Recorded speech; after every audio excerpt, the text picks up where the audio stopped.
బోనాల జాతర అనేది తెలంగాణ ప్రజల భక్తి సంస్కృతి సాంప్రదాయాల ప్రతీక. ఈ వేడుకలో అమ్మవారికి బోనాలు సమర్పించి ఆమె ఆశీస్సులు పొందాలని భావిస్తారు. కానీ ఈసారి జాతరలో ఒక అమ్మవారి రూపంలో మాట్లాడిన ఓ శక్తివంతమైన ప్రవచనం భక్తుల మేధస్సును కుదిపేస్తుంది.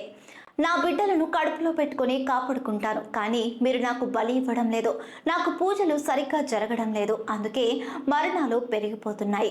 అమ్మవారు తన పూజల పట్ల నిర్లక్ష్యం వహిస్తున్నారని ప్రతి సంవత్సరం చెప్పినా ప్రజలు పట్టించుకోవడం లేదని వాపోయారు. ఆమె ప్రకటనల్లో కొంత ఆగ్రహం, కొంత బాధ, కొంత హెచ్చరిక కనిపిస్తోంది.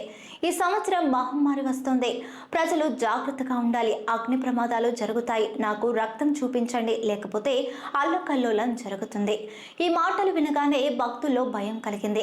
అమ్మవారి ప్రవచనాన్ని ఒక జాగ్రత్తల సంకేతంగా కొందరు భావిస్తున్నారు, మరికొందరు దీన్ని అంధవిశ్వాసంగా కొట్టిపారేస్తున్నారు. కానీ భక్తుల్లో మాత్రం చర్చ నడుస్తోంది.